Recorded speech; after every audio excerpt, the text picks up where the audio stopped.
Today's video is going to be very different from what I usually film, but I was feeling the need to talk about this theme, which has been on my mind for the longest time, and I thought I just wanted to share my thoughts with you if anyone agrees and has the same views on this as me. Why does spirituality feel like a shopping list? If you see me looking a bit to the right, it's because I made a script of what I want to say and I'm kind of talking and reading as I go along. So I've been super skeptical about spirituality through my whole life, but lately I have been curious, I've been learning and reading and trying to know more about it. And the first thing I noticed is that it feels like before you can be spiritual or do anything, you have to buy so many things. It's like crystals, tarot decks, herbs I can't even name, candles in every color, and if I'm honest, I don't even know what they're for. And it's not like my specific spirituality or what I'm trying to incorporate in my life has to necessarily have those things, but it feels like when you do research, you are overwhelmed with the amount of things that you supposedly have to buy. It makes me feel like I can't do this properly unless I spend a lot of money without even knowing what's it for. Spirituality should not be about consumerism, and it's about connecting with something bigger, nature, ancestors, maybe even yourself. And at least that's what I think. That's what I think that it's all about. And that's what drew me into it the first place. But don't get me wrong, buying things is not wrong. But I think that buying a lot of things all at once and spending a lot of money on things that you don't even know if they are right for you, if you actually need them to practice, if you actually need them to do your thing, is not necessary, and it does make sense to me. People have been doing this for thousands of years with the things that they had at hand, so why do you need to buy all of these things when you can just look around you and see what you already have? I don't like to feel like I have to buy a million things to make an altar celebrating the seasons or celebrating anything that you want to celebrate.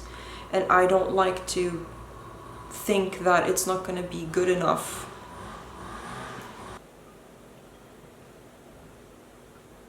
I don't want to feel like my home doesn't represent my love for nature and my ancestors just because I haven't checked every item off the shopping list. So I started wondering, why is there so much consumerism in this topic, in spirituality? And I think, in my opinion, the big answer is it comes down to social media. It can be YouTube, it can be Instagram, it can be TikTok, it can be any platform. But I feel like you have this constant pressure to keep up with trends, to have more and more just to stand out. I don't even blame people for this. I feel like we're all in the same boat. We are all victims of a system that thrives on competition and comparison. When I was thinking of recording this and what I wanted to talk about, I actually did some search about it to see if there were other people speaking about this. And I found an article that mentioned these topics that I'm talking about, and they called it, and I'm gonna read it, the marketization of enlightenment. That's a big word, big words, but it does summarize what I'm talking about here. It's when spirituality turns into a trendy product to buy instead of a connection you build. And even Pinterest often has these aesthetic images of a life that everyone wants to build, and we can all have it, but sometimes it's kind of staged, you know what I mean? Just for the likes, or just to share an aesthetic that it's not always what happens, it's not always true, and that is totally okay. It's beautiful, yes, but sometimes not everyone can have it, or it takes a long time for people to get to that stage. And I think it's also okay to share less and not always be filled with so much stuff. And here's the thing, social media is not neutral. The algorithms are gonna push everything that's shiny and purchasable. It's, you know, how you end up having this thought that you need to have these things to make your practice real. And that's what I don't agree with. For example, if you meditate, your meditation space doesn't have to look like it's gonna be featured in a magazine or something. It can be something simple and quiet because it's just for you. And sometimes the most important things don't have to be shared on a social media platform. Sometimes it's important to keep them for yourself and share other things. I mean, I am doing this video because I like to share and I like to talk about these themes, but I think there's got to be a balance between everything in life. You can share, but sometimes why not share the raw reality of it, that sometimes you don't have the whole aesthetic thing, and that is okay. So if you're feeling the same pressure, here's what's been helping me so far. Number one, reframe what starting looks like. Instead of thinking, what do I have to buy to start this? I think, what do I have in my home to start with? It's a simple question, but it makes a lot of difference because you actively choose to look around your house, look around your home, in the streets, in the forests, to look for stuff that is going to be meaningful to your practice. You know, sometimes picking a stone from a walk, writing your intentions on a simple notebook. It doesn't have to be like a $40 grimoire. Again, everything is okay with a $40 grimoire. I just cannot afford it right now. So I have to adapt. And I think it's all about adapting to what you have.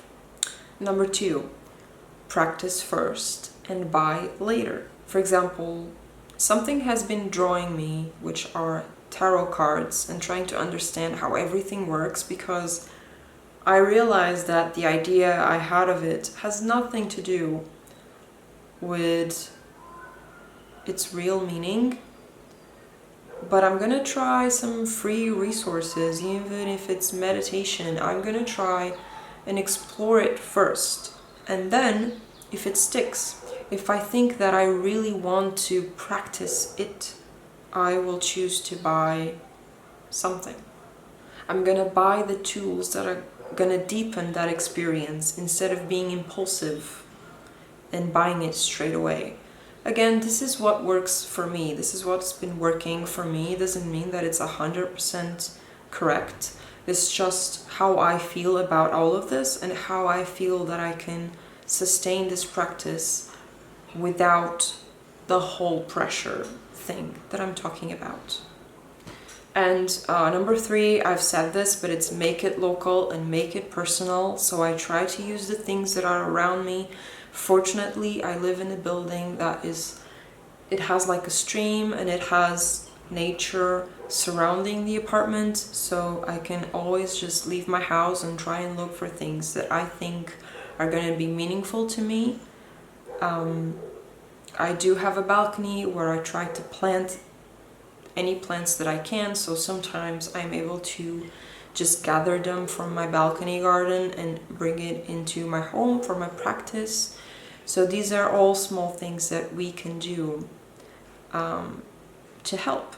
Number 4 is something that I've been struggling a lot about, and it is to keep social media in perspective, because I look at all these beautiful people and all the beautiful things that they share online, and it's okay, I love to look at it, but it gives me this pressure that I have to live up. If I want to do what they do, if I want my practice to be as good as theirs, it feels like I have to have all of those things. I have to have that aesthetic, otherwise no one's gonna care and it's not good enough. And this is like a toxic thought, and I've been struggling with this, but I do really need to put it into perspective.